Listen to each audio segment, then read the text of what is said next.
여러분 반갑습니다. 저희 세월 아침대화는 코로나19 상황에서 정부 지침을 지키면서 라이브로 진행되고 있으면서 지금 세월 유튜브 채널을 통해서 함께 하실 수 있습니다. 이제 제407회 세월 아침대화를 본재단 지용택 이사장님의 인사 말씀으로 시작하겠습니다.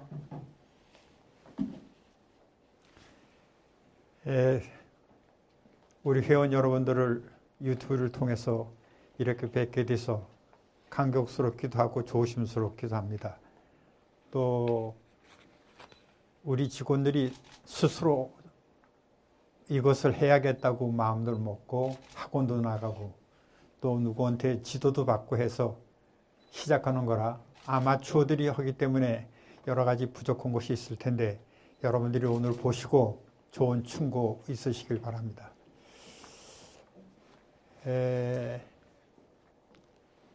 제가 오늘 드리고 싶은 말씀은 논어에 나오는 이야기인데요. 이 뒤에 써 있는 것처럼 조의불강이란 말이 있습니다. 그 다음에 뒤를 이어서 논어 수리편에 나오는 거기 때문에 그 뒤에는 익불, 석숙이란 말이 뒤에 나와서 모두 그 26편에 나오는 이야기들이 전부 8자입니다. 근데 제일 첫 늑자가 조의불강입니다. 낚시하는 사람은 낚시만 해야지 그 구물을 쳐서 모두 그냥 몰이를 해서 가는 그런 짓은 하지 말아라. 이런 뜻이 조의불강입니다. 예를 들면은 낚시라는 것은 보이지 않는 강물 속에 있는 고기와 낚시하는 분이 서로 대화도 해가면서 1대1로 승부를 나누는 건데 거기서 구물을 쳐가지고 몰이를 해간다는 것은 그것은 여의가 없는 짓이다. 그런 건 해서는 안 된다. 이런 뜻입니다. 그 다음 또 늑자가 뭐가 있냐면은 익불, 석숙이라 화살이나 주살로 잡더라도 둥어리에서 둥지에서 잠자는 그러한 새나 짐승은 쏘지 말아라. 그런 뜻입니다. 만일 어떤 것도 우리나라에서 어른들이 생각했던 것은 사냥이라든가 낚시라든가 이런 것은 자비를 갖고 스스로 측은지심을 갖고 서로 상대하지 않으면은 그것은 승부라고 할 수가 없는 것이다. 이런 뜻이 되겠습니다. 이 말을 전체적으로 우리가 생각을 해보면 우리가 살아가는데 여유와 그리고 배려가 있어야 된다. 이런 뜻이 되겠습니다. 요새 우리나라 언론과 그 다음에 정계에서는 좀 너무 극단적인 용어들이 많이 나오고 있는데 이런 것은 좀 피해야 되지 않는가 이런 뜻으로 해석을 하면 되겠습니다. 우리가 어떤 일이든지 극단적인 이야기를 하게 될 때는 모든 게 나를 중심으로 우리 편을 중심으로 우리 진영을 중심으로 하기 때문에 상대를 배려할 수가 없고 상대가 눈에 보이지 않습니다. 이렇게 되면은 감정에 이어서 전쟁으로 적으로 이렇게 이어지거든요. 그러니까 우리가 이 공자께서 말씀하신 조의불강이라는 뜻은 낚시는 하되 몰이는 하지 말아라 이런 뜻이죠. 대단히 여유를 갖고 인생을 살아야지 또 남에 대해서 배려를 할 줄 알아야지 그렇지 않으면 전쟁밖에 더 있는가. 교육계에서 오래 몸을 담고 있던 분인데요. 이런 말을 해요. 요새 신문이라든가 또 정치인들이 하는 말을 볼 것 같으면은 너무 한쪽으로 쏠려서 어린 학생들이 그림을 그릴 때 크레파스를 통해서 그리는데 그 크레파스를 보면은 이쪽에 흰색에서부터 저쪽 검은색까지 쭉 이렇게 색깔이 크레파스가 꽂혀져 있는데 그 사람들은 꼭 흰 색깔과 검은 색깔만 얘기하지 그 사이 속에 그 아름답고 빨갛고 노랗고 푸르곤 그런 색깔들에 대해서는 이야기하지 않는 것 같다. 따라서 그분들은 생명이 아닌가 이런 얘기를 하는 걸 저는 듣고 이런 일면도 있는 거구나 이렇게 생각을 했습니다. 더욱이 여기서 한 가지 더 말씀드릴 것은 우리나라 동학을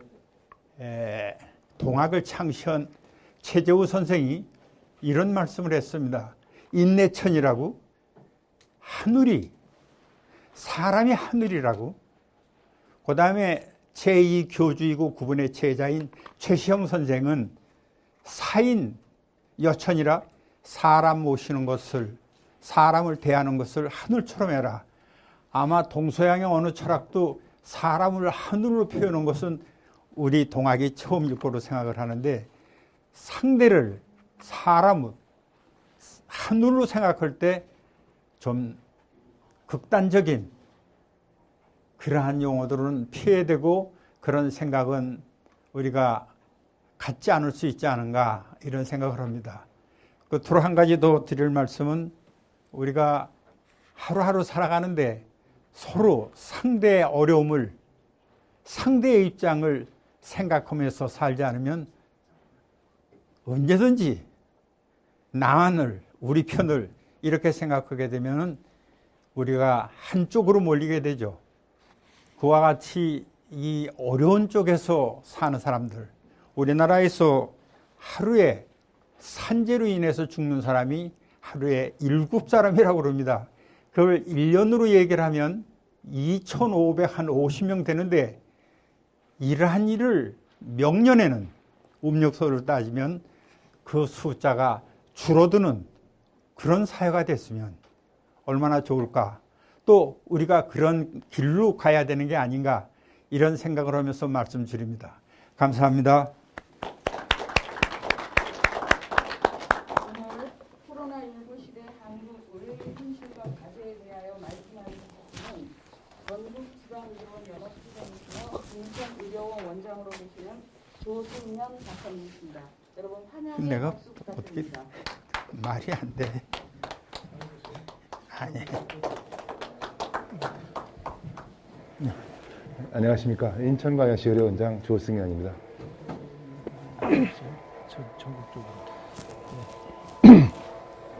코로나19가 참 세상을 많이 바꿔 놓았습니다. 세월문화재단에서 아침에 한 달에 한 번씩 원래 좋은 말씀을 들으면서 또 아침 식사도 하고 하는 것이 참 저에게는 생활의 활력소였었는데 작년 1년 동안 사실은 제가 거의 못 나와 봤었습니다. 모임 자체도 없었을 뿐더러 제한된 인원만이 온다는 그런 내용 때문에 그래서 올해부터는 이제 다시 비대면으로 이제 실시간으로 지금 유튜브 통해서 지금 방송을 하기로 돼 있어서 제가 이런 첫 자리에 영광스러운 자리에 서게 돼서 우리 지영택 회장님과 또 회원님들께 깊은 감사의 말씀을 드립니다. 사실 제가 지금 공공의료 현장에 한 20년 이상 지금 몸을 담고 있긴 하지만은 사실은 제가 뭐 학자도 아니고 아는 것도 많지 않고 단지 현장에서 느낀 어떤 실무적인 그런 내용들을 회원님들과 좀 나눌 수 있는 그런 기회를 가졌으면 좋겠습니다. 네, 화면이 아직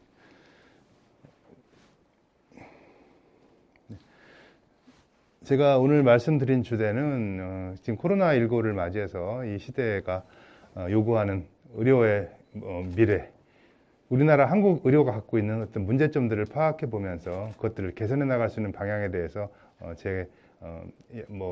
별로 알고 있는 것이 많지는 않지만은 제가 쉬운 말로 여러분께 좀 풀어보고자 합니다.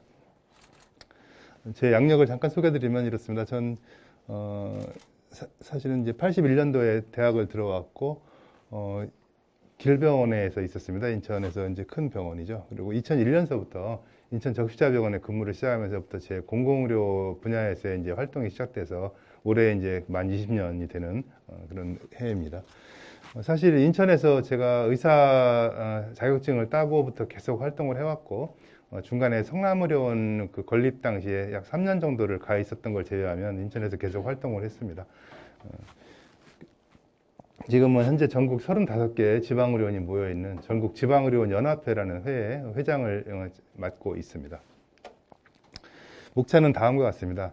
일단 코로나19 상황이 엄중하니만큼 거기에 대해서 간단하게 제 소견을 좀 말씀드릴 거고, 그 다음에 우리나라 의료 제도가 갖고 있는 어떤 현재의 문제점과 그런 현실에 대해서 좀 설명을 드리고, 우리가 지금 그 코로나19를 맞아 특히 화두가 될 수 있는 소위 공공의료, 공공보건의료라는 것이 사실은 이제 그 제대로 된 이름인데요.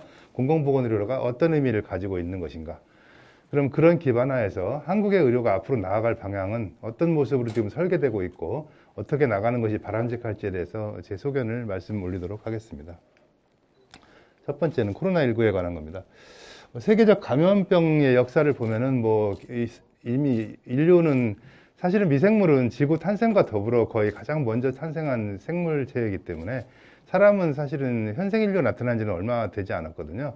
어떻게 보면 역사의 주인은 미생물이라고 볼 수 있겠죠. 사람 몸 자체도 사실은 거의 100조 마리에 달하는 미생물들이 우리 몸을 가득 채우고 있고, 사람의 세포수가 미생물 세포수의 사실은 몇십 분의 1밖에 되지 않을 정도로 우리 인체 자체도 사실은 미생물이 주고 사람은 거기에 얹혀 사는 존재라고 볼 수 있을 정도로 미생물과 인간의 관계는 밀접하다고 볼 수 있습니다.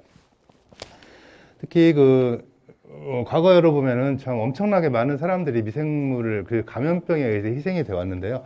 가장 유명한 게 1905년도에서 발생한, 이 당시는 사실 1919년도까지 해서 3.1운동 당시에도 우리나라에도 쭉 퍼져왔던 스페인 독감입니다. 당시 사실은 전 세계 인구가 한 16억 명 정도 됐다고 그랬는데 거의 1억 명 정도가 사망했을 것으로 추산을 할 정도로 어마어마한 사건이 불과 100년 전에 있었습니다. 사실은 이게 왜 의미가 있는 거 아니? 그 이후로 가만히 나왔던 창궐했던 이제 감염병들을 보면 대부분 아시아입니다. 아시아 독감, 홍콩 독감, 사스, 에볼라는 이제 서아프리카에서 있었던 병이고, 메르스도 중동이나 아시아, 우리나라에서 특히 이제 창궐을 했었고, 조류 독감 다 이게 아시아권에서 했기 때문에 사실 코로나19라는 것이 서구의 입장에서 볼 때는 거의 100년 만에 나타난 지금 팬데믹 현상이거든요. 우리가 지금 이렇게 대처를 못하고 유럽이나 아메리카에서 지금 굉장히 심하게 창궐을 하는 주 이유도 사실은 미국 사람들이나 유럽 사람들은 100년 정도를 지금 감염병의 위험에서 별로 고민을 해본 적이 없는 그런 행복한 시절을 지냈기 때문에, 그렇지만 아시아권은 사실 이런 많은 감염병을 겪으면서 상당히 준비도 되고 거기에 대해서 공포감도 가지고 있고, 마스크 쓰세요 그러면 다 쓰고 이런 이제 훈련된 상태였지만 서구는 그런 데에서 취약했던 것이 아마 지금 서구가 당하고 있는 그런 원인 중에 하나가 아닐까 제가 개인적으로 생각을 합니다. 작년 1월 19일 날 그 중국인 여성분이 가족과 함께 일본으로 가다가 인천공항을 중간 기착지로 내렸습니다. 거기서 발열이 있으면서 그 이전에 이미 2019년도 우한에서 이미 연말에 괴질이 돌고 있다는 소문을 알고 있었기 때문에 우리 검역 당국들도 바짝 긴장을 했죠. 우리나라 사실은 코로나에 잘 대응한 것을 제가 보면은 일본은 공무원이라고 생각합니다. 왜 그러냐면 메르스 때 워낙 많이 당해서 감염병이 온다 그러면 긴장을 탁 합니다. 그때 메르스 기억을 하시겠지만은 중앙의 질병관리본부서부터 엄청나게 많은 공무원들이 징계도 당하고 순환을 겪었습니다. 이번에는 아마 무척 긴장을 했던 것 같아요. 바로 캐치를 해서 인천의료원으로 데려왔는데 하루 지난 다음 날, 그러니까 19일이 일요일이었습니다. 일요일 오후에 아마 연락을 받았던 것 같은데 20일 날 확진이 돼서 이게 이제 우리나라 국내 1호 환자로 기록이 됩니다. 우리가 보통 코로나19라고 말하는 이제 풀네임은 이렇습니다. 코비드-19이라고 하는 것이 사실 영문의 정식 이름이고요. 이거는 코로나 바이러스 디지즈라는 그런 뜻이고, 균에 대한 정의를 보면 사스코브2라고 이렇게 얘기를 합니다. 이거는 이제 사스는 이런 약자일 거고, 코로나 바이러스 2번째다라고 해서 과연 사스 바이러스와 처음에는 같은 항체를 갖고 있는 걸로, 항원을 갖고 있는 걸로 판명이 됐기 때문에 이렇게 붙었습니다.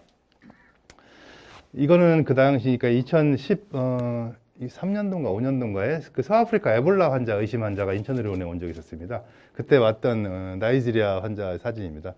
이분은 나중에 이제 그 에볼라가 아니라 그 단순 폐렴으로 확진이 돼서 그냥 본국으로 이제 돌려준 케이스인데요.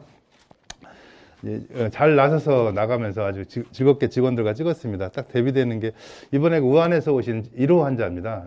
상당히 체격이 좋으신 여성분인데 이렇게 병상에 누워서 계속 그 휴대폰으로 본국의 뉴스를 보면서 굉장히 슬퍼했습니다. 그 당시 우한에서는 대규모 피해가 있었고 사망자도 엄청나게 많았고 병원이 없어서 입원을 못하는 상황이었기 때문에 본인은 한국에서 어쨌든 저렇게 좋은 시설에서 잘 치료를 받고 있는 데 대해서 무척 행복해했고 나중에 굉장히 감사의 그 편지까지 남기고 갔었죠. 이거 퇴원 당시에 이제 우리 간호사들과 같이 찍었던 사진입니다. 인천의료원은 이게 공항과 항만이나 인천에 있기 때문에 대부분의 그 해외 유행 감염병들이 공항으로 들어올 때 1호 환자라고 불리는 분들이 인천의료원에 그동안 계속 왔었습니다. 사실 저희는 2009년도에 국립중앙의료원과 함께 저희가 처음으로 국가지정 격리병상을 갖춘 나름대로 시설이 잘 된 병원이고 그 직원들도 거기에 대해서 훈련이 상당히 잘 돼 있었습니다. 얼마 전까지만 해도 인천시가 갖고 있는 그 감염병 지원센터를 저희가 운영을 하고 있어서 다른 병원에 대한 그 감염병에 대한 교육 훈련까지도 저희가 담당을 하고 있는 그런 상태였기 때문에 대처를 잘했습니다. 사진이 좀 희미하긴 한데 이게 사실은 그 당시에는 놀라운 사진이었어요. 우리나라에 이제 코로나19 환자가 처음 왔었기 때문에 이 사람이 어떤 경과를 밟느냐가 굉장히 궁금했었고 이게 처음으로 케이스 보고가 돼서 이 논문이 지금까지도 굉장히 많이 사용되고 있는데 특이한 점 하나가 뭐였냐면 1월 19일 날 입원했을 때나 1월 25일 날 입원했을까지도 사실은 가슴 엑스레이를 찍어보니까 별 변화가 없었는데 CT를 찍어봤더니 이런 허연 게 막 나타납니다. 이것이 보통 폐렴에서 잘 보이지 않는 좀 특이한 증상이었거든요. 환자는 뭐 특별한 증상이 심하지 않고 일반 가슴 사진에 별거 없고 뭐 열만 좀 있고 한 상태인데 CT를 찍어보니까 이렇더라. 그래서 이것이 상당히 그 당시는 센세이션을 일으켰던 그런 사진입니다. 지금까지 코로나 바이러스는 일반 그 감염병과 좀 다른 측면이 있다고 그러는데 대표적인 게 이런 겁니다. 일단 증상이 별로 심하지 않은 경우가 대부분이다. 80% 정도는 뭐 거의 뭐 치료가 필요 없습니다. 열만 좀 나다가 뭐 그 타이레놀 같은 약만 좀 먹고 지내면 되는 거고 이게 아주 또 특이한 건데 무증상 감염자가 굉장히 많아서 뭐 한 5%에서 40% 이상으로 지금 보고가 되고 있는데 최소한 30% 이상은 증상이 없는데도 불구하고 균을 마구 내뿜고 다니더라는 거죠. 이게 이제 소위 비대면을 지금 굉장히 강조하게 되는 코로나 바이러스의 특징입니다. 즉 사람이 사람을 믿을 수가 없는 상황이 된 거죠. 과거에는 열이 나거나 기침 나는 환자면 이제 피하면 됐는데 이제 그게 아니라 아무렇지도 않은 일상적인 친구나 가족들조차도 나에게 병을 옮길 수 있다는 공포심이 드는 거죠. 그런가 하면 전파력도 상당히 높습니다. 독감에 뭐 10배 이상 된다고 그러고 그러면 아직도 공기 감염이 되느냐? 비말 감염만 갖고 되느냐? 심지어는 마스크를 써야 되느냐 말아야 되느냐 이런 데 대해서 지금까지도 논란이 많은 아직 정체불명의 그런 바이러스 질환이고요. 그런가 하면서 사망률은 상당히 낮은 편에 속합니다. 우리가 보통 알고 있는 사스 같은 거는 뭐 한 30% 이상, 에볼라 같은 경우는 50% 이상이 사망률을 보이는 반면에 메르스 같은 것도 한 30% 이상의 사망률을 보였었죠. 이거는 굉장히 낮습니다. 우리나라는 지금 2%가 좀 뭐 될까 말까 하는 수준이고 외국 수준도 이거 크게 벗어나지 않습니다. 또 이게 걸리고 나도 우리 몸에 항체라는 게 생겨서 다음번 걸리지 않아야 되는데 항체가 과연 다 생기느냐? 여기도 지금 아직도 의문이 많아서 심지어는 항체가 뭐 반 이하로밖에 안 생긴다는 얘기 있습니다. 즉 걸렸다 나와도 바로 또 걸릴 수 있다는 의미가 되겠죠. 이게 이제 지금 백신 접종할 때도 지금 문제가 되고 있는 그런 것 중에 하나죠. 걸린 사람이 또 걸리는 사람이 역시 많더라. 뭐 이런 내용들이 기존에 있던 우리가 경험해본 그 감염병과는 많이 다른 그런 양상을 보이고 있습니다. 결론적으로 볼 때 지금 많은 전문가들의 의견이 코로나19는 아마 종식시키기는 불가능할 거다. 왜냐하면 이런 지금 말씀드린 그런 이유 때문에 그래서 우리가 지금 계절 독감처럼 아마 데리고 살아야 되는 게 아닌가 그런 생각을 지금 많이 하고 있습니다. 그렇기 때문에 백신이라는 게 과연 희망적이냐 하는 데서도 많은 의문점을 가지고 있죠. 코로나 바이러스 특징은 바로 이런 겁니다. 이 가운데 이때가 증상이 나타난다고 보면 열이 나거나 기침을 하거나 그 이전에 이미 한 3, 4일 전부터 남들에게 많은 전염을 시키는 것 같더라. 그래서 뭐 확실한 건 아닙니다. 지난 20일 날 WHO에서 사실은 증상이 없는 환자는 별로 감염력이 없다는 또 그런 이상한 보고서가 지금 나오려고 준비 중이라는 신문 보도가 있었습니다. 그러니까 아직도 이게 판단이 안 되고 있는 건데, 그 다음에 증상 발현하고 나서 한 4, 5일 지나고 났더니 균은 계속 나오는 것 같은데 감염력은 없더라. 즉, 한 4, 5일 지난 환자들에서 나온 균을 배양을 해보니까 자라질 않는 겁니다. 즉, 활성이 안 된다는 얘기죠. 그래서 그런 의미를 본다면 사실은 증상이 나타나고 나서 한 3, 4일째 돼서 보통 입원을 하게 되는데, 병원에서는 사실은 하루 정도 효과를 위해서 이 사람들을 격리시킨다는 이런 또 좀 우스꽝스러운 결론이 나오게 되는 거죠. 즉 말하면 증상이 있어서 3, 4일 전에 증상이 생겨서 검사를 해서 양성이 나와서 병원에 입원한 사람은 하루 입원했다가 다음날 퇴원해도 남들한테 옮기지를 않더라라는 또 이런 결론까지 나오게 됩니다. 지금 사실은 많은 그 중앙 임상 TFT나 많은 이제 연구가들이 모여서 여러 가지 논의를 하고 있는데, 이 부분을 사실은 아직 확실하게 자신 있게 얘기할 수 없는 이런 상황이 됐기 때문에 환자들에 대한 격리 지침이나 이런 것들이 계속 변화가 되는 지금 과정에 있습니다. 이건 전 세계인데 역시 우리나라는 감염 굉장히 적은 나라 중에 속합니다. 그래서 어쨌든 방역이 K 방역이 잘 성공하고 있다는 걸 보여주는 거고, 이건 뭐 미국 같은 데는 어마어마하게 지금 늘어나고 있지만 한국은 아직도 항상 아래에 있는 수준이고요.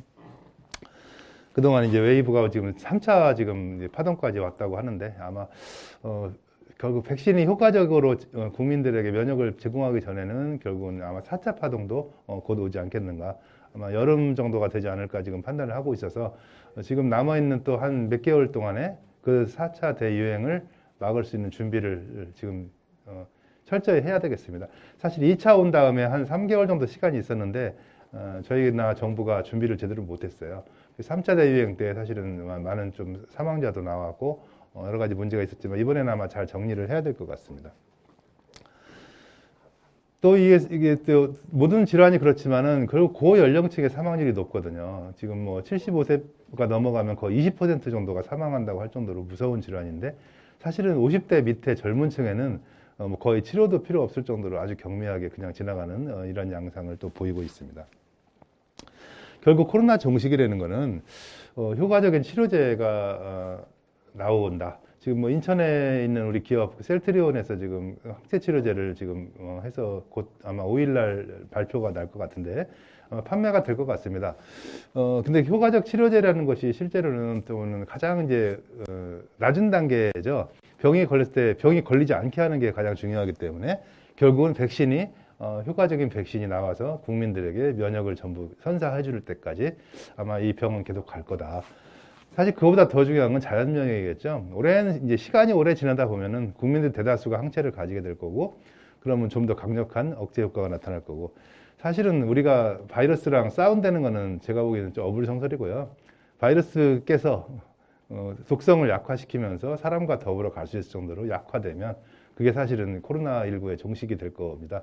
그래서 이 네 가지 팩터들이 결국은 앞으로 중요할 것인데, 결국은 바이러스 독성이 약화되면서 사람에게 의미가 별로 없거나 같이 공생하는 바이러스가 되기 전에는 종식이라는 건 아마 불가능하지 않겠는가, 그렇게 생각을 합니다. 지금 이제 백신을 뭐 가지고 지금 여러 가지 말이 많은데 결국은 이런 거죠. 뭐 백신을 맞아도 과연 항체가 얼마만큼의 사람에게 생길 것이냐. 지금 뭐 95%라는 말도 있고 반도 안 된다는 말이 있는데 많은 전문가들은 갸우뚱 사실 하고 있습니다. 실제로 항체가 생기고 또 하나는 생긴다 하더라도 그 면역이 몇 개월이나 지속될 것인가. 지금 우리가 연구조사에 따르면 4개월 정도, 그 정도밖에는 지금 항체가 확인된 바가 없습니다. 그래서 4개월이라고 치게 되면은 백신을 1년에 한 3번씩 맞아야 된다는 뜻이거든요. 근데 이것이 과연 현실적으로 가능한 일이 될 것인가. 그 다음에 또 하나 중요한 문제는 이 베리언트라고 하는 변이종들이 출현을 하게 됩니다. 이 바이러스는 뭐 그거는 우리 주변에 있는 모든 해충들이 다 마찬가지죠. 바퀴벌레도 심지어 살충제에 면역을 갖는 것들이 등장하듯이 바이러스라는 건 특히 이 코로나19 같은 RNA 바이러스는 변이종이 굉장히 많이 생기는 바이러스입니다. 우리가 모르게 지금도 아마 수도 없는 변이종들이 발생되고 있을 텐데 그것들이 우연한 기회에 사람에게 감염돼서 많이 이제 사람들을 아프게 만들게 되면 그것이 이제 주 종이 되면서 보고가 되고 이렇게 되는데 그 변이종들이 계속 발생할 가능성이 많다는 거죠. 아직까지는 백신에 대해서 대부분은 항체, 중화항체라는 거는 이제 항체가 그 균을 이기는 건데 그것들이 효과가 있다고 지금 판명은 되고 있습니다만 앞으로는 이 변이종들에 따라서 백신의 효과는 상당한 미지수가 될 거고 이런 것들이 이제 결국은 통합적인 시너지를 만들어서 면역을 갖게 만들 때까지 우리는 이 세계에 살아야 되지 않는가라는 지금 걱정을 하고 있습니다. 아까 잠깐 말씀드렸지만 코로나의 명암이 있죠. 우리나라의 코로나는 사실은 메르스의 경험이 굉장히 중요했다고 생각합니다. 이때 준비된 인력과 그 경험들이 코로나19에 잘 대응하게 만들었고 공무원들의 노력을 제가 옆에서 봤기 때문에 얼마나 고생했는지 알고 있어요. 시민들 말 참 잘 듣죠. 가는 데마다 개인정보를 다 쓰라고 해도 스스럼 없이 다 쓰는 나라는 아마 지구상에 우리나라밖에 없을 것 같고 정부 의료진들도 열심히 의료진이 분투를 했고 의료진들이 분투한 거는 사실 1번은 발생이 적었기 때문에 의료진이 버틴 거고요. 두 번째로는 우리나라의 의료 인력 수가 OECD 평균의 60% 겨우 불과합니다.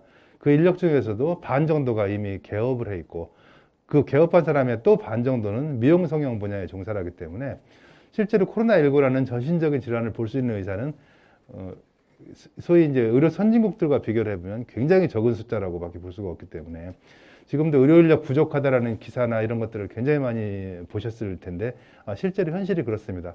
즉 얼마 안 되는 의료진들이 얼마 안 되는 환자를 보는 것도 지금 힘이 붙인 상황이어서 사실은 방역이 실패했다 그러면 엄청나게 불행한 일이 우리나라에 분명히 벌어졌을 것 같다. 이런 말씀을 드립니다. 역시 코로나19를 통해 나타난 거죠. 공공병원 인프라가 너무 적더라. 사람도 역시 없고 부족한 의료 인력. 또 역시 항상 나타나는 편견과 혐오, 차별 또는 잘못된 가짜뉴스들에 어쨌든 되면서 그런 오해들이 많이 나타나 사회적인 불안을 만들고 있고 그러다 보니까 보건의료 자체가 사실은 뭐 전쟁과 마찬가지 상황인데 어떤 정쟁화되는 이런 느낌을 받아서 어떤 전문적인 그 객관적인 의견을 취합하는 과정보다는 서로 어떤 비난하는 이런 모습들이 보이면서 상당히 이제 그 코로나19가 갖고 있는 안 좋은 모습들이 이제 나타난다고 할 수 있겠죠. 앞으로 코로나19는 이렇게 세 가지 중에 한 길을 택할 겁니다. 사라지든가 계속 이제 에볼라나 메르스처럼 어느 동네에 뭐 우리나라가 될 수 있고 미국이 될 수도 있고 계속 유행하는 그런 풍토병처럼 남아 있거나 또는 독감이나 이런 뭐 뇌염 같은 것처럼 계절마다 나타나는 이런 질환으로 변할 가능성이 많아서 결국 세 가지 중에 이제 한 길을 걷게 될 텐데 어느 쪽으로 가게 될지는 사실은 잘 모르는 상태입니다. 코로나19에 대해서 잠깐 말씀을 드렸고요. 우리나라 의료에 대해서 잠깐 좀 말씀을 좀 올려보도록 하겠습니다. 재밌지 않습니까? 여러분들 뭐 해외여행 많이 다녀보셨겠지만 어느 나라에 가서 이렇게 의료 광고가 지하철과 버스, 뭐 건물에 도배가 되어 있는 나라 본 적 있어요? 저도 뭐 많이는 안 가봤지만 본 적이 사실 없고 중국의 뒷골목에 가면은 뭐 거북이 껍데기를 드세요 뭐 이런 거는 봤어도 저렇게 무슨 허리를 고친다는 등 뭐 엄마랑 딸을 똑같이 만들어 준다는 등 이런 광고를 길에 공공연히 있는 나라가 이게 21세기에 과연 존재를 하는가 하는 데 대해서 의구심을 가져보시지 않았는지 모르겠습니다. 심지어는 또 이런 것도 나오죠. 그러니까 이게 이제 보건의료라는 걸 통해서 얼마나 그 많은 사람들이 영리적인 행위에 치중되어 있는가 하는 것을 단적으로 보여준다고 할 수가 있습니다. 또 그런가 하면은 우리 민건이라는 어린이가 저 호남 쪽에서 교통사고가 나가지고 골반골절로 출혈이 돼서 이제 7시간 만에 사망을 했어요. 이 아기가 돌아다니는 병원을 보면은 아주 우리나라 이름만 대면 알만한 유명한 병원들 14군데인가를 연락을 하고 했는데도 결국은 치료를 못 받고 있다가 마지막 병원에서 겨우 수술을 받다가 아마 사망을 한 케이스입니다. 제가 원래 전공이 외과고 원래 아기들을 수술하는 소아외과를 했었습니다. 제가 길병원에 교수 생활을 잠깐 할 때 많은 아기들을 치료해 봤는데 제 소견으로 보면은 이 애는 빨리 수술만 했었으면은 저렇게 사망까지는 이르지 않았을 케이스 같아요. 사실은 이런 것들이 그 많은 나라 병원이 광고가 즐비한데도 그 어린이 하나를 수술해줄 병원이 없다는 건 참 문제죠. 뭐 송파 세모녀 사건 아시잖아요. 그 어머니가 딸 둘하고 생활했는데 이게 팔이 골절되면서 직장을 잃으면서 결국 생활에 공공에 못 이겨서 세 모녀가 동반 자살을 한 사건. 그러니까 사람이 몸이 아파서 목숨을 끊어야 되는 이런 참 슬픈 나라죠. 이런 것들. 지금 많은 그 사회적인 비극들이 보면은 이 보건의료와 꼭 관계가 있는 사건들이 상당히 많습니다. 즉 우리나라는 아직은 보건의료 부분에서 즉 국민들의 질병으로부터 정부가 책임져 주지 못하는 나라라는 것을 반증해 주는 것 같아요. 뭐 대표적인 지표가 자살률입니다. 우리나라가 지금 OECD에서 뭐 가장 높은 자살률을 자랑하고 있죠. 지금 거의 하루에 36명이 넘는 사람들이 지금 자살하는 통계가 지금 나와 있는데 거의 2위 국가와 뭐 거의 2배 가까운 지금 격차를 보이고 있습니다. 여기 리투아니아라는 한 인구 500만 조그만 나라에서 잠깐 우리나라보다 자살률이 높았던 적이 있었는데 바로 또 다시 따라잡았습니다. 우리나라가. 어마어마하죠. 13년째 지금 1위를 하고 있다고 하는데 자살이라는 거는 참 사람이 끊는 극단적인 행위이기 때문에 이게 어떻게 보면 국민의 건강권, 그 보건의료에 대한 지표 중에서 제가 보면 가장 대표적인 지표 같은데 이것들을 계속 1위를 늠름하게 하고 있다는 거는 이거 뭔가 문제가 상당히 많다라는 것을 나타난다고 볼 수 있는데 또 뭐 이런 것들이 있습니다. 갑상선 수술이 우리나라 갑상선 암이 미국의 30배가 되는 거 아십니까? 우리나라 국민이 무슨 죄를 졌길래 갑상선 암이 30배나 될까요? 그래서 정부에서 이거 이상하다라고 하면서 문제를 삼기 시작하니까 이렇게 수술 건수가 뚝뚝뚝뚝 떨어집니다. 갑자기 갑상선 암 환자가 다 어디 갔을까요? 뭐 CT, MRI, PET-CT 이런 고가 장비가 세계에서 뭐 부동의 이것도 뭐 1위를 차지하고 있을 정도로 병원마다 CT, MRI에 안 갖춰놓은 데가 없고 심지어는 그 PET-CT라는 그 보통 일반 엑스레이 찍는 거에 한 300배 정도의 방사선을 쬐는 어마어마한 장비가 건강검진에서 쓰이는 유일한 나라입니다. 아마 외국에서 이걸 건강검진에 쓴다 그러면 정신 이상하다고 할 거예요. 사실 그 자체가 발암 물질이기 때문에 그렇죠. 이게 PET-CT입니다. 웬만한 큰 병원들은 다 한 대씩 갖고 있죠. 유지비도 어마어마하게 듭니다. 이런 주사는 저도 이거 안 지 얼마 안 돼, 몇 년 안 됐는데, 뭐 이런 주사 보신 적 있는지 모르겠어요. 피부가 고와지고 싶은 분들이 막 다니면서 맞는 주사 같은데, 사실은 의학적으로는 전혀 근거 없는 걸로 되어 있습니다. 근데 이런 것들을 이제 가면은 권유하는 병원들이 굉장히 많죠.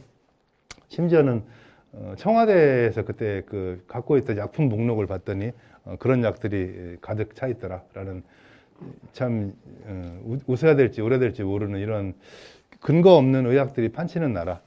뭐 크레일 오일 뭐 예를 들어서 이런 것들 지금 효과 없는 그 단순한 기름 덩어리가 불과하다라는 거를 그렇게 많이 정부에서 얘기하고 하는데도 불구하고 뭐 지금도 광고를 하고 있습니다. 뭐 쇼닥터라고 그러죠. 의사들 뭐를 빙자해서 나와서 온갖 그 건강식품을 팔고 있는 이런 행위들이 하도 너무 나오고 또 근거 없는 얘기들이 하기 때문에 심지어는 쇼닥터 방지 법안까지 지금 추진 중에 있습니다. 의사가 나와서 이런 것들을 하면은 뭐 면허 정지시켰다. 도대체 이게 어느 나라가 과연 이런 게 있는지 모르겠지만 기가 막힐 노릇이죠. 건강검진. 전 국민 건강검진은 지금 건강보험공단에서 2년에 한 번씩 무료로 지금 해주고 있잖아요. 사실은 뭐 제가 의사 입장에서 볼 때는 그 정도만 충실히 해도 전 세계에서 가장 높은 수준의 정부가 건강을 유지하는 작업을 하고 있는 겁니다. 근데 우리나라 건강검진은 일단은 큰 병원 가서 최소한 100만 원, 200만 원은 해줘야지 효자가 되는 이런 나라가 됐죠. 이것도 역시 관련 학회나 전문가들은 전혀 쓸데없는 검사라는 말이 지배적인데 문제는 뭐냐면 그거를 가장 먼저 주도한 데가 바로 여기입니다. 우리나라 가장 크고 공공병원 중에 중심이라고 할 수 있는 S대학교가 이미 강남센터라는 걸 만들어서 고가 검진을 제일 먼저 시작했어요. 사실은 그런 것들이 필요 없다고 국민들을 계몽하고 해야 될 의사들이 이런 짓을 하고 있다는 게 저는 참 의사들이 저한테 뭐라 하겠지만 슬픈 현실이죠. 그런가 하면 대학병원은 끊임없이 몸집을 불리고 있습니다. 서울에 있는 대학교들 가끔 가보시면 알겠지만 캠퍼스 안에 이제 땅이 없어요. 다 건물로 들어차서 심지어는 뭐 지하로 파서 외래를 만들고 지금 2020년까지 8,000병상이 늘어날 정도 어마어마한 지금 병상 규모로 보면은 전 세계 역시 1위입니다. 우리나라가. 그런가 하면 공공병원은 또 전체 한 5%밖에 되질 않아서 거의 대부분이 민간병원이 차지하고 있는 또 기형적인 구조를 가지고 있어요. 우리나라의 이제 대부분 국민들은 이게 뭐 당연하지 않느냐라고 생각할지 모르겠지만 외국과 통계를 보면은 되게 그것이 자명하게 나타나지 않겠습니까? 우리나라 공공병원 추이가 지금 뭐 2010년부터 보더라도 늘지는커녕 오히려 좀씩 좀 줄고 있는 그런 추세고요. 비슷한 이제 우리나라와 같은 그 건강보험이라는 사회보험 방식, 그러니까 세금으로 의료비를 주는 게 아니라 이제 건강보험이라는 재정으로 주는 나라, 비슷한 나라지가 우리나라, 미국, 일본, 독일, 프랑스 정도인데, 공공병원 비중이 우리나라는 이게 병상 비중입니다. 그러니까 아까는 숫자였고 한 10% 정도 되는데, 미국도 23%, 일본 18%, 독일은 25%, 44%. 그러니까 똑같은 시스템을 비슷한 나라 중에서도 공공병상이 굉장히 적은 나라죠. 가장 적은 나라보다 반도 안 되는 이런 좀 이상한 통계가 나타나고 있고, 그런가 하면 국민들은 또 의사를 찾아가는 횟수가 전 세계 1위입니다.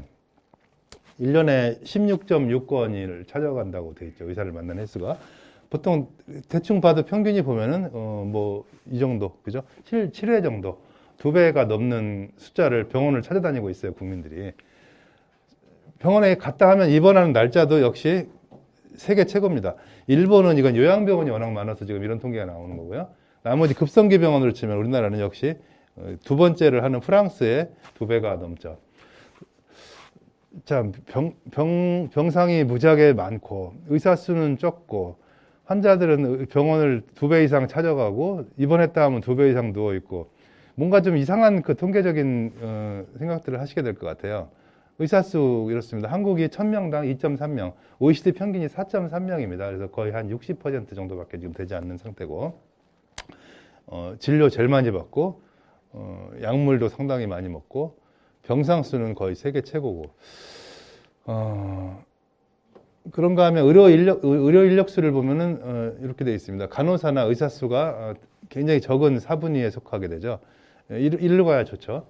그러니까 의료 수준을 가장 한 가지 지표로만 물어본다 그러면 보통 환자당 의료인 수가 몇 명이냐가 가장 중요한 지표라고 합니다. 그런 면에 있어서 볼 때는 OECD 국가의 꼴찌 중에 꼴찌라고 우리나라가 볼 수가 있죠. 또 이런 거 있죠. 병원 가시면은 요새는 뭐 웬만한 병원 가면 업무과 창구 제일 좋은 자리에 실손보험 환자 모시는 VIP 창구가 있습니다. 실손보험 드셨어요? 아, 들었다 그러면 아유 어서 오세요. 없는데요? 그러면 저쪽 가세요. 그러죠. 왜냐하면 이 비급여 진료를 해야 되는데 비급여 진료는 본인 부담이 많으니까 실손보험을 가지고 사람들이 많이 한단 말이죠.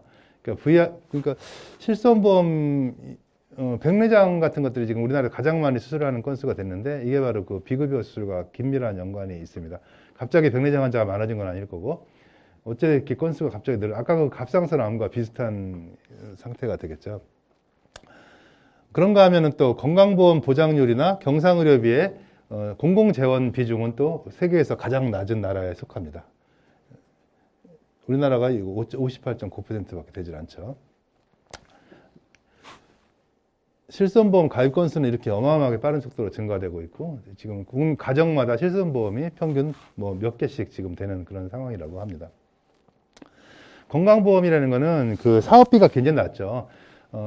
제가 이제 들은 바에 따르면 건강보험공단에서 하는데 사업비는 총 그 재원의 3% 정도밖에 되지 않는다고 그러더라고요.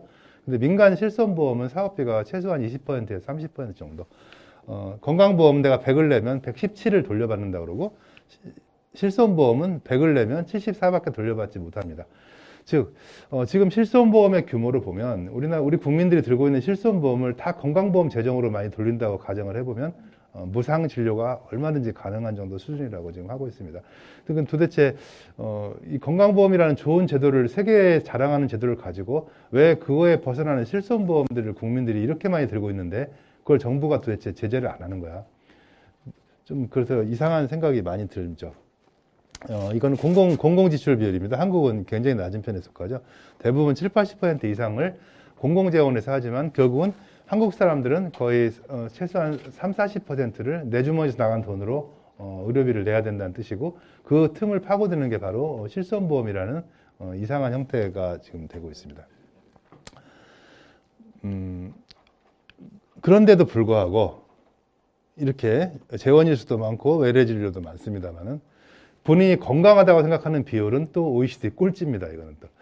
아니, 그렇게 많은 병원이 있고 그렇게 많이 병원을 2배 이상 다니고 입원도 많이 하는데 당신 건강하세요? 물어보면은 아니라고 대답하는 비율이 OECD 평균에 역시 반도 되질 않습니다. 왜 도대체 이런 일이 벌어질까요? 우리나라는. 이거는 이회수 씨가 썼다는 소문이 나는 표인데요. OECD 50관왕이라는 표입니다. 50가지 중에서 이제 OECD 평균에서 우리나라가 가장 나쁜 것들을 지표를 뽑아내서 50관왕이라고 이름을 붙였는데, 여기 빨간 색깔로 나타난 부분이 보건의료와 사실 관련 있는 부분입니다. 우리나라 OECD 여러 가지 통계 중에서 굉장히 안 좋은 지표들의 상당한 절반 이상이 결국은 보건의료와 관계된 지표들이라는 거죠.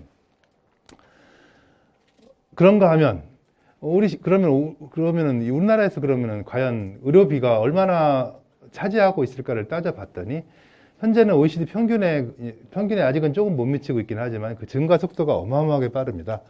OECD 평균의 거의 3배 정도라고 그래요. 그래프를 보면 이렇습니다. OECD 평균은 이렇게 거의 8.8%대에서 일정하게 GDP의 8%에서 유지가 되고 있는데, 우리나라는 이렇게 지금 급속히 증가를 하고 있습니다. 기울기가 3배 정도의 속도로 지금 증가를 하는데, 지금 2019년도가 8.8에 8.0이 거의 비슷해졌죠. 근데 아마 제가 보면은 올해나쯤 되면 아마 이걸 뚫고 올라갈 것 같은데, 만일 이 기울기대로 뚫고 올라가게 되면 이렇게 될 겁니다. 미국은 GDP의 지금 17.7%인가가 아마 지금 의료비 평균으로 알고 있어서, 미국이 지금 의료비 때문에 나라 망한다는 소리가 나와서 거의 보험 제도를 지금 손보기 시작했습니다.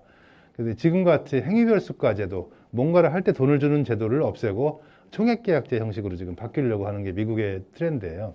우리나라는 아직도 행위별 수가제가 주로 돼 있어서 병원이나 의사가 뭐 검사를 하고 수술을 하고 약을 먹이면 돈을 버는 구조가 되죠.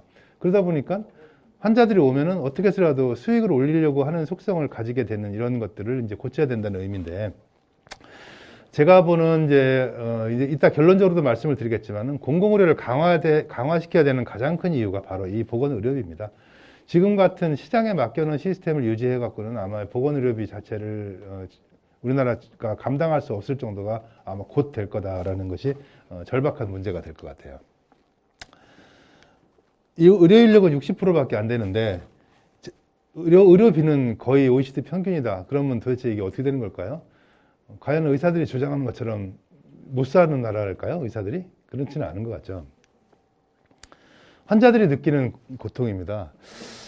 병원에 가서 무슨 검사했는데 뭐 당신 암이 의심된대. 그러면 어떻게 해야죠? 당신이 알아서 큰 병원 찾아가서 유명한 의사를 찾아가 보세요. 인터넷 검색하고 머리가 쥐가 납니다. 아는 사람 다 전화해 봅니다. 어딜 가야 되냐고. 이런 나라가 없어요. 왜 그러냐면 다른 나라들은 주치의 제도라는 게 있습니다. 내 주치의가 있어서 내 주치의에게 물어보면은 다 예약까지 다 해줘요. 당신 뭐 삼성 서울병원, 현대아산병원, 서울대병원에 그 병을 대한민국에서 가장 잘 보는 사람이 있는데 진료 시간이 이때 있더니 어느 과 갈래요? 그럼 나 여기 갈래요? 그러면 예약까지 다 잡아줍니다. 대부분 나라에서는. 우리나라는 병에 걸리면 자기가 찾아야 돼요. 인터넷 검색하고 이거 도대체 어디를 가야 되지? 또 한 군데 병원 가서 뭐 해야 된다면 믿을 수도 없어요. 그럼 또 찾아봅니다. 아, 이 병원 갔더니 뭐 이거는 뭐 수술을 해야 되는데 이거 약으로 고치는 방법 없을까?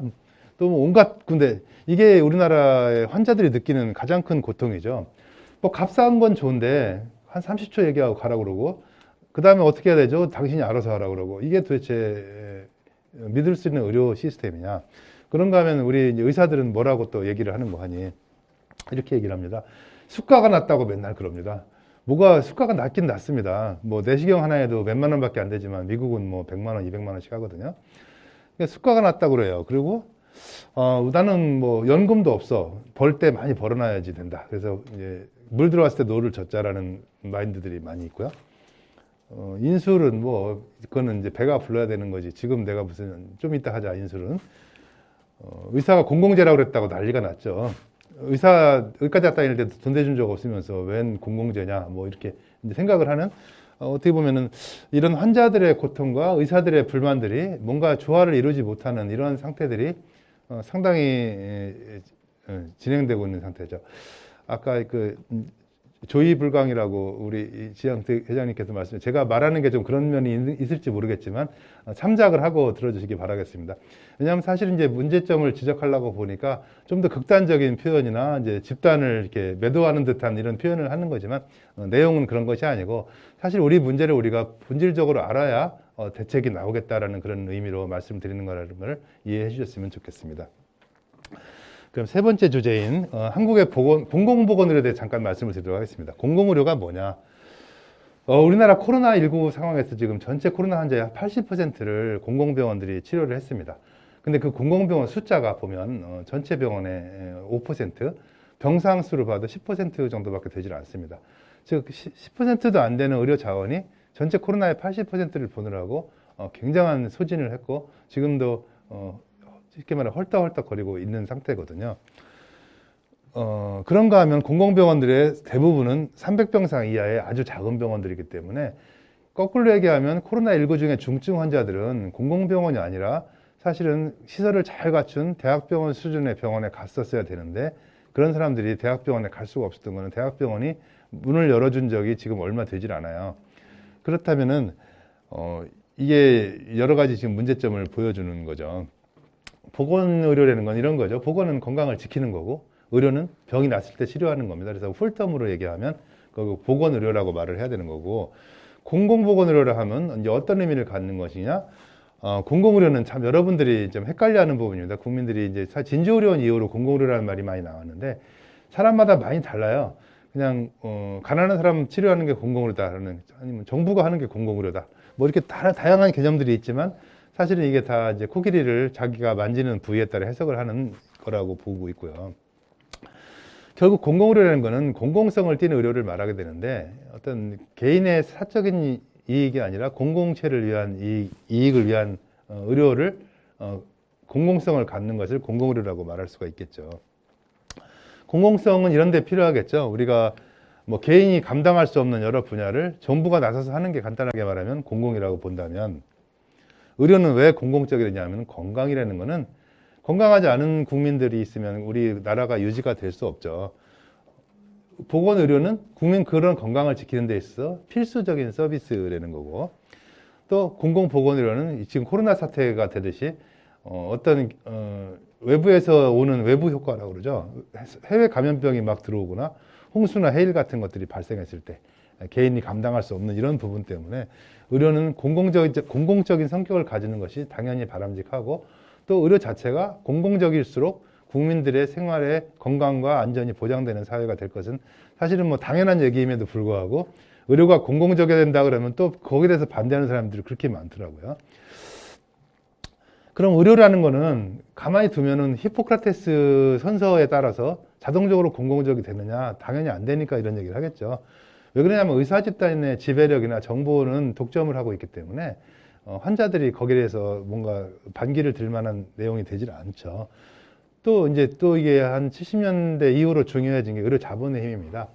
1979년, 1980년대죠. 89년도에 현대 아산병원이라는 재벌병원이 처음으로 인턴을 모집합니다. 사실 그 이전만 해도 재벌들이 만든 병원이 없었어요. 재벌들이 하는 병원이라는 거는 공공병원에 뭐 기부를 하던가 이런 행위들을 해왔지만 자체적으로 병원을 지어서 운영을 해본 경험은 현대 아산병원이 최초라고 제가 알고 있습니다. 아마 87년도인가 오픈한 것 같은데 그 이후로부터 각종 이제 의료 자본들이 이제 병원 사업에 진출하기 시작해서 사실은 의료 자본이 진출한다는 것이 선진국의 개념으로 보면은 사회에 환원하는 개념인데 우리나라는 그렇지 않잖아요. 그러다 보니까 병원이 점점 영리화되고 거대 몸집을 불리고 고가 장비가 들어오게 되고 비용이 늘게 되는 이런 현상이 80년대 후반부터 급격히 진행을 하게 됩니다. 역시 시장주의에 맡긴 것들, 시장 실패와 정부의 정책의 실패가 있었죠. 이런 것 때문에 결국은 보건의료라는 거는 어떤 형태로든 간에 정부가 개입을 하지 않으면 되지 않을 거다. 진주의료원입니다. 2013년도에 103년 된 진주의료원을 부임한 지 2달밖에 안 되는 지사께서 폐원을 결정했죠. 이때 사실은 1년 동안 나라가 시끄러웠습니다. 바로 이게 작년에 있었던 의사 총파업입니다. 이렇게 피켓을 들고 나온 분이 있더라고요. 누군지는 모르겠지만 신문에 나온 거라 제가 캡처를 갖고 왔는데 공공의사는 혈세 도둑이라고 그래요. 이게 뭐 전공의인지 학생인지 모르겠습니다만 어찌됐든 대한민국 의료를 앞으로 이끌고 나갈 젊은이가 저런 개념을 가지고 있다는 게 사실 너무 슬펐어요. 그래서 이 사진을 좀 보여드리려고 합니다. 이런 단적인 모습들이 사실은 우리나라 의료가 갖고 있는 문제와 앞으로 나아갈 방향을 함축적으로 표현을 한다고 할 수가 있을 것 같습니다. 아까 말씀드렸지만 공공병상이 이런 OECD의 선진국이라고 하는 나라들이 공공병상이 이렇게 많은 이유가 무엇일까? 그게 과연 나빠서 저럴까? 그렇지는 않을 거라고 생각합니다. 우리나라는 왜 이 모양일까를 가만히 생각하면은 대부분의 선진국, 외국에서는, 그러니까 선진국이라 할 것도 없죠. 외국에서는 공공보건 의료가 모든 의료의 중심에 사실 있어요. 민간 의료나 사적 의료, 영리 의료라는 거는 굳이 공공이 재원을 쓸 필요가 없는 부분에 대해서 보완적으로 있는 겁니다. 예를 들면 뭐 미용 성형 수술이라든지 뭐 여러 가지 뭐 이런 것들을 사실 사적 의료 시장이 맡고 있고 대부분의 필수 의료 서비스는 공공 의료가 맡고 있는데 반해서 우리나라는 의료의 변두리에 있다는 거죠. 즉 중요한 의료 시스템들은 다 민간이 차지하고 있고 사적인 의료 시스템에서 돌아가고 있고 공공 의료는 민간이 돈이 안 되니까 하지 않는 부분을 하는 그야말로 아주 짜투리 같은 이런 역할을 공공 의료가 담당하고 있었다는 겁니다. 그래서 우리나라 공공 의료를 이렇게 표현을 합니다. 뭐 같으십니까? 미운 오리 새끼라고 그러죠. 공공병원 몇 개 지어놓고 뭐 정부 관리들이나 정치인들은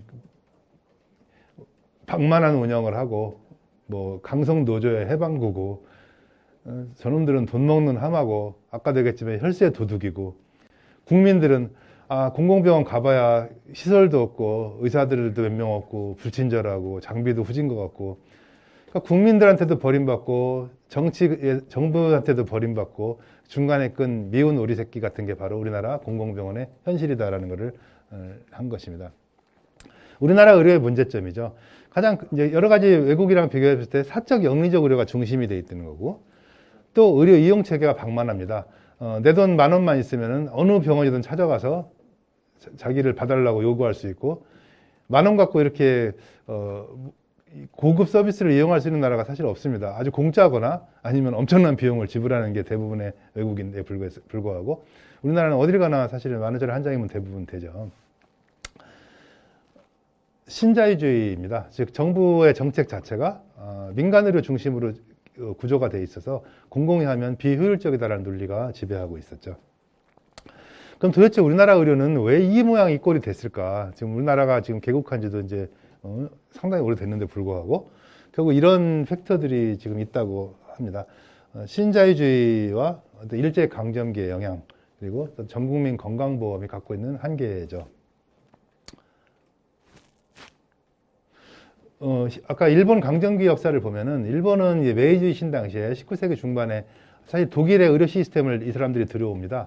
그러면서 그 독일의 의료 시스템은 공공의료가 기반이기 때문에 공공병원을 많이 지려고 했는데 문제는 이때 이제 세이난 전쟁이라는 전쟁이 일어나게 돼서 황실의 돈이 떨어지죠. 일본 왕이 이제 돈이 없다 보니까 투호들에게 니네가 병원을 지어서 그냥 먹고 살아라라는 제도가 일본에 정착이 돼요.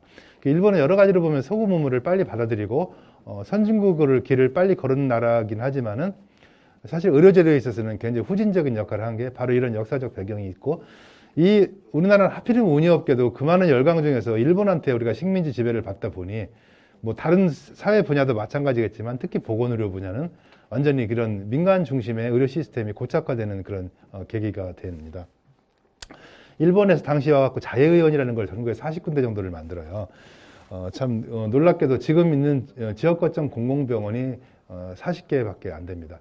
즉 일본 시대에 만들어 놓은 공공병원이 지금도 여전히 하나도 늘어나지 않고 그대로 있다고 대충 생각을 해봐도 맞을 정도로 사실 일본이 미친 영향을 또 크지만은 그동안에 우리 정부나 정치권에서 공공병원을 늘리려는 노력을 전혀 하지 않았다. 즉 일제시대와 똑같은 지금 수준을 갖고 있다라고 보셔도 됩니다.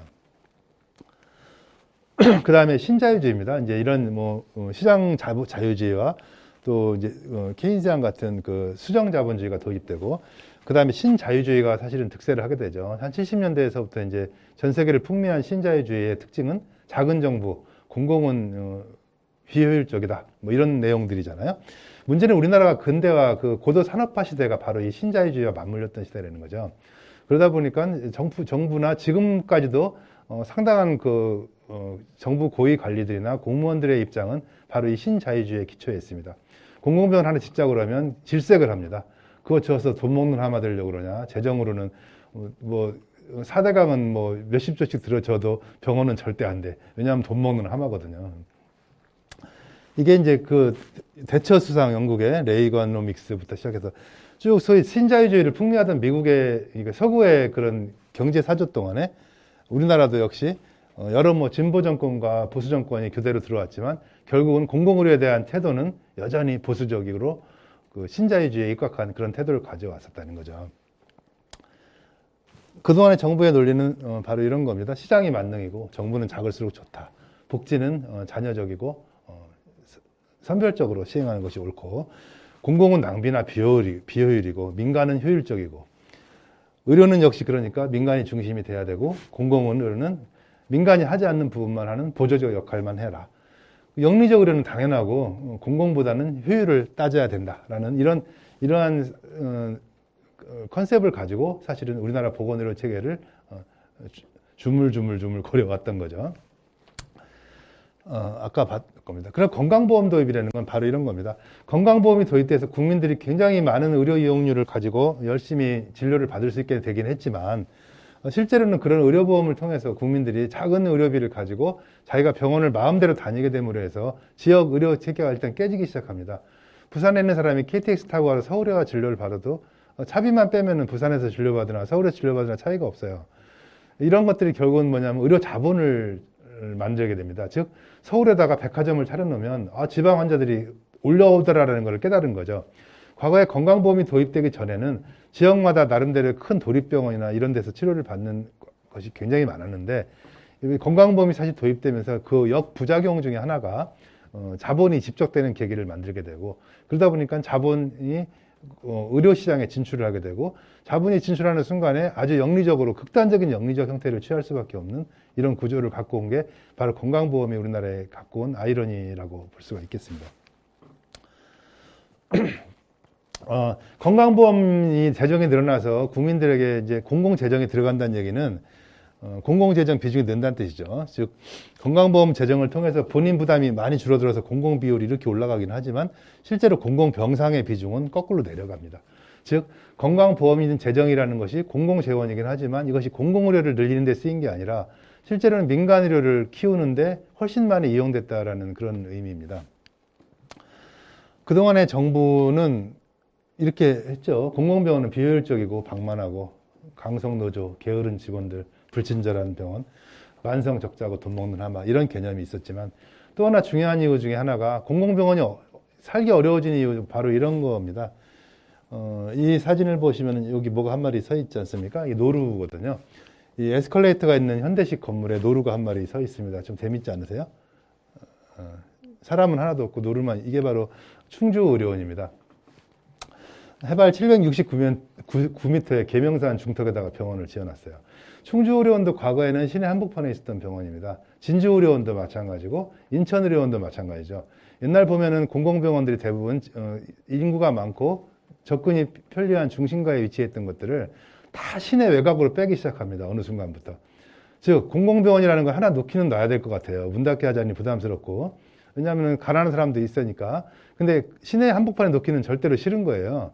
땅값 비싸니까 거기다가는 아파트를 짓거나 시청이 들어와야지 웬 병원?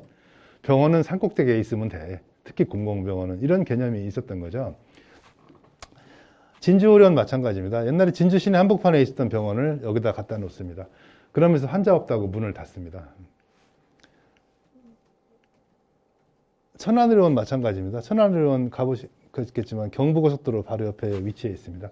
사람이 여기서 가려면은 한참 완전히 무슨 요양원이나 무슨 절간이 있을 그런 위치에 병원을 지어놓고 돈 못 번다고 매일 또 아우성을 합니다. 인천광역시 의료원 뭐 잘 아시겠지만 공단 한가운데 있습니다. 이 파란 지붕이 다 아파트 단지였으면 얼마나 좋을까 하는 그 생각이 드는데 사실은 오기가 굉장히 어려운 위치에 있죠. 국립중앙의료원입니다. 을지로에 나름대로는 잘 있었던 데인데 이제 이것이 초현대식 건물을 짓겠다고 지금 조감도가 나왔지만 이 위치가 어디냐면 그 서초구 원지동에 있는 공동묘지 가운데다가 지금 짓겠다고 이전 계획이 나왔었습니다.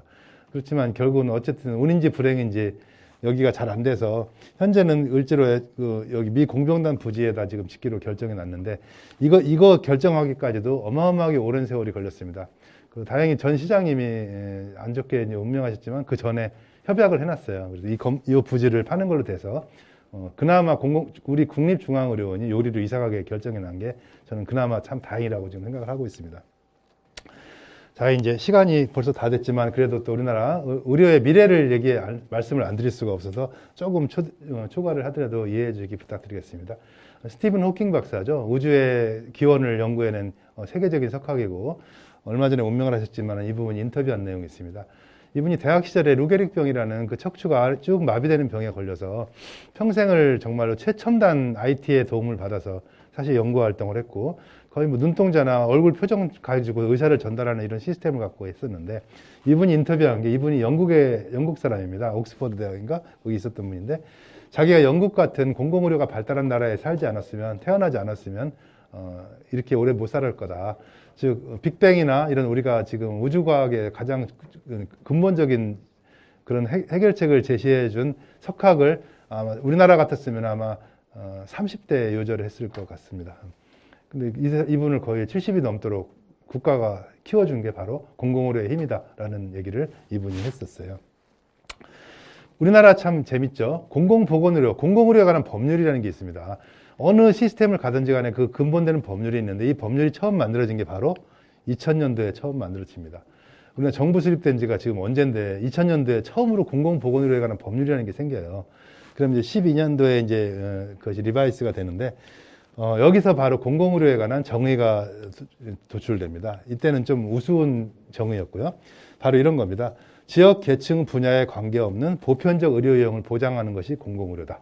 즉 공공의료라는 것은 정부가 세우거나 시가 세우거나 뭐 이런 공익재단이 세운 병원이 아니라 아무 의료기관이라도 국민들에게 지역이나 계층이나 분야에 관계없이 보편적인 의료 서비스를 제공하는 것이 바로 공공의료고 그것은 국가가 해야 될 책임이라는 것을 천명한 거죠. 상당히 의미가 있는 법률을 만들었습니다. 일단 법률은 잘 돼 있습니다. 이런 거죠. 뭐 평등과 형평의 개념이겠죠. 뭐 다 아시는 내용이겠지만 결국은 형평을 지향한다고 봤을 때는 키가 다른 사람에게는 다른 높이의 받침대를 주어야 한다. 이것이 바로 공공보건의료에도 바로 통하는 개념이라고 볼 수가 있을 겁니다. 결국은 이제 사람의 인권이나 건강권을 달성하는 데 있어서 건강을 이루는 목표를 간다고 치면 이 과정에 있는 것이 바로 공공의료라는 것이고 우리가 공공의료라는 것을 통해서 결국은 인간의 건강권을 지킬 수 있는 그런 하나의 중요한 도구로서 사용해야 되는 의미로서 공공의료가 앞으로 강화된다는 그런 내용입니다. 진지의료원 문 닫았을 때 1년 동안 시끄러웠고 그해 연말에 가서 여야가 만장일치로 바로 공공의료 정상화를 위한 국정조사 결과 보고서라는 것이 2013년도 7월에 나옵니다. 상당히 주옥 같은 내용들이 많이 들어있어요. 항상 역사적으로 지나간 걸 보면은 그때 만들었던 보고서 내용만 이행했으면은 우리나라가 엄청 좋은 나라가 됐을 텐데 불행하게도 된 게 거의 없죠. 그 다음에 2018년도 이제 문재인 정부 등장해서 10월 달에 보건복지부가 이것도 사실은 문재인 정부 온 지 거의 1년 이상 지나서 발표가 된 내용입니다. 이게 사실은 만들어지기는 이보다 훨씬 전에 한 1년 전에 만들어졌거든요. 근데 뭘 했는지 책상 밑에 넣어놨다가 2018년도 10월에 겨우 발표를 합니다. 역시 주옥 같은 내용이 들어있습니다. 이때만 이것만 차근차근 밟아 나갔어도 아마 코로나19 때 훨씬 의연하게 대처했을 가능성이 매우 많습니다. 물론 2015년 메르스 당시에도 메르스 보고서가 있었어요. 상당히 두꺼운 책자로 나왔는데 거기 보면 질병관리청을 비롯해서 지금 현재 정부가 마지못해 찔끔찔끔 하고 있는 여러 것들이 다 들어있습니다. 그때 메르스 보고서만 어느 정도 이행만 했어도 역시 코로나19는 굉장히 수월하게 대응했을 거다라는 후회가 있죠. 그 다음에 또 1년 지나서, 그러니까 작년 11월 11일 날에 재작년 11월 11일 날에 지역의료 강화 대책이라는 게 또 나옵니다. 자, 계획은 계속 나오고 있습니다. 그래서 우리나라 정부가 하는 거는 계획 세우는 일만 한다. 이런 표현을 할 정도로 계획만 계속 세우는데 되는 게 사실 별로 없어요. 거기에 중요한 내용이, 우리나라 전체를 70군데 권역으로 나눠서 70군데마다 그 지역을 책임지는 책임 의료기관을 하나씩 지정하겠다는 겁니다. 대부분은 공공병원으로 지정이 되죠. 우리가 살고 있는 인천은 4군데 권역입니다. 이 중부 권역과 색깔별로 서구 강화, 그리고 계양 부평, 그리고 남동 연수구를 비롯한 남동 이렇게 4개의 권역으로 나눠서 거기에 각각 하나씩의 공공병원을 중심으로 하는 지역 책임 의료기관을 설치하겠다는 거고요. 그래서 앞으로 인천에는 4개의 병원이 들어서야 됩니다. 이거는. 그래서 그렇죠. 이거는 전국의 지방의료원인데요. 지방의료원도 굉장히 작아요. 300병상 넘는 게 7군데밖에 안 되고 한 500병상은 돼야 사실 병원 구실을 한다고 그러는데 불과 3군데에 사실 불과한 형편입니다. 공공병원이 뭐 40개가 있어봐야 사실은 제 역할하는 게 몇 개 안 된다는 뜻이죠. 그래서 앞으로 짓는 공공병원은 최소한 500병상 이상의 병원다운 일을 할 수 있는 병원을 지어라라는 것이 지금 정부의 주문이기도 하고 또 국민들이 그렇게 요구를 해야 될 사항으로 생각합니다. 그래서 이게 사실은 중요한 건데 과거에는 공공의료가 취약계층을 대상으로 했다면 앞으로는 모든 국민 대상 그리고 병원이 최소한의 시설과 인력이 있었으면 되면 앞으로는 충분한 시설과 미래지향적인 첨단 병원을 지어야 된다는 거죠. 그리고 과거에는 뭐 가난한 사람만 보는 미충족 분야만 공공병원이 했다면 앞으로는 필수 의료 분야를 책임지는 것이 바로 공공병원이 해야 될 일이고 각자 개별적으로 기능을 수행했다면 전체적으로 협력체계를 구축하는 일을 공공병원이 앞장서서 해야 된다는 그런 말씀입니다. 전국에 거점병원, 공공병원 이렇게 40개가 있습니다. 십자가는 적십자병원입니다. 인천에도 하나 있지만 6개가 있고 나머지 35개의 의료원들이 지방 의료원들이 현재 있습니다. 이 지금 새로 나타난 녹색표들은 전국에서 지금 병원을 지으려고 지자체가 노력하는 곳들이에요. 이미 부산하고 경남하고 대전은 이미 예타까지 면제되는 걸로 해서 추진을 하게 될 거고 그 외에도 울산이나 광주나 뭐 서산 쪽 이쪽에서도 지금 공공병원을 지으려는 운동들이 계속 일어나고 있어서 사실 인천도 이제 시작을 해야 될 때가 지금 된 것 같습니다. 이거는 뭐 코로나죠. 코로나 이후는 결국은 공공이 커질 거고 비대면 문화를 통해서 디지털 전환이 될 거다라는 두 트렌드를 말씀드리는 건데 보건의료 분야에서는 결국은 큰 정부라는 거는 공공의료가 강화될 수밖에 없고 또 필수 중증의료 중심의 시스템이 갖춰지고 비대면 진료가 앞으로 결국 활성화될 거라는 것이 바로 앞으로의 우리나라 의료 체계가 갈 방향이고 거기에는 공공병원 확충이라는 것이 가장 큰 아젠다로 제시될 것 같습니다. 그래서 작년에 드디어 또 이제 코로나 때문에 못 견딘 보건복지부가 12월 13일 돼서야 또 하나 정책을 또 내놨습니다. 또 계획인데요.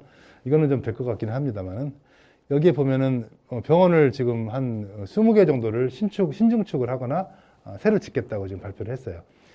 사실은 해방 이후로 정부가 공공병원을 새로 짓겠다고 발표한 건 처음입니다. 병원 설립 비용 별로 들지 않습니다. 우리 보통 말하는 일반 고속도로 한 4 내지 7km 정도 건설할 돈이면 병원 하나를 질 수가 있거든요.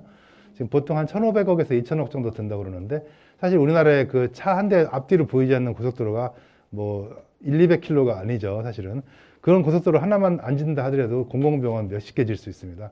그걸 돈 든다 그러면 아무것도 안 한다는 얘기가 똑같은 얘기죠. 그리고 공공병원 이거는 뭐냐면 옛날에는 적자투성이었는데 지금 흑자전환한 공공병원이 절반 이상이 됩니다. 즉 정부가 계속 그동안 어쨌든 끊임없이 노력을 해온 결과 운영비도 크게 걱정할 필요 없더라. 그래서 앞으로는 결국은 공공병원 확충, 의료 인력을 확충하고 결국 공공의료 체계를 확충하는 것이 앞으로 전에 말씀드린 모든 문제점들을 해결할 수 있는 가장 키가 될 것이다라는 것을 말씀드리고 싶어요. 2012년도에 인천 시민을 대상으로 한 그 설문조사를 했었습니다. 놀랍게도 10대 아젠다 중에서 공동 2위였어요. 2번, 3번이 공동 2위였는데 제2의료원을 설립하라는 것이 인천 시민의 요구가 2012년도였습니다. 당시 이제 정권이 바뀌면서 사실은 이 계획이 무산되긴 했지만은 지금 생각하는 더구나 코로나19 시대에 인천 시민에게 제2병원을 짓겠다고 그랬을 때 아마 굉장한 많은 시민들에게 찬사를 받을 수 있는 계기가 될 거로 생각해서 현재 오늘 계신 세월 회원님들을 중심으로 해서 사회 지도층들 분께서 인천에도 제2의료원, 제3의료원 짓는 것들을 신중하게 검토하고 적극적으로 지원해 주시기를 부탁드리겠습니다. 시에서 작년에 만든 인천 복지 기준선에 제2의료원 설립 추진이라는 내용을 집어넣었습니다. 문제는 이제 빨리빨리 좀 해야 되는데 지금 하면은 물이 들어오고 있습니다. 이게 2025년도에는 어떻게 될지 몰라요. 그래서 지금 보건복지부 전화통에 지금 지자체장들 전화가 불이 나고 있다고 합니다. 우리 동네도 병원 질 테니까 지원해달라고. 인천도 그 대열에서 지금 빠지지 않았으면 좋겠습니다. 인천에 아까 권역 말씀드렸잖아요. 이렇게 4군데 지금 거점병원이 들어서야 됩니다. 정부 계획에 따르면. 여기에는 인천의료원이 저희가 차지하고 있기 때문에 지금 현재 인천의료원을 기능보강을 통해서 좀 확장을 시키면 될 것 같고 남쪽에는 적십자병원이 있습니다. 이게 지금 상당히 큰 땅을 2만 평이 넘는 땅을 가지고 있고 그런데 적십자병원이 현재 굉장히 기능이 약해서 인천시가 이 부분을 많이 지원해서 병원을 키워서 제대로 된 역할을 하게 만들어 주든지 뭔가 특단의 대책을 결정할 때가 된 것 같고, 나머지 두 군데 병원은 또 중장기적으로 차분차분 진행을 해야 될 그런 거라고 생각을 합니다. 이 미운오리 새끼 그림이 다시 한번 나왔는데, 사실은 이게 미운오리 새끼가 뭔지 아시죠? 나중에 보니까 백조어드라는 거죠. 이 공공병원에, 그러니까 미운오리 새끼 취급받던 공공병원들이 앞으로는 우리나라 보건의료를 이끌고 나가고 국민들에게 진정한 복지국가를 만드는 데 앞장을 설 중요한 것이라고 생각하고, 인천 시민들의 지혜를 모아서 인천도 공공의료가 발전돼서 정말로 건강복지도시 인천이 하루빨리 됐으면 좋겠다는 바람을 들으면서 제 강의를 마치도록 하겠습니다. 경청해 주셔서 감사합니다.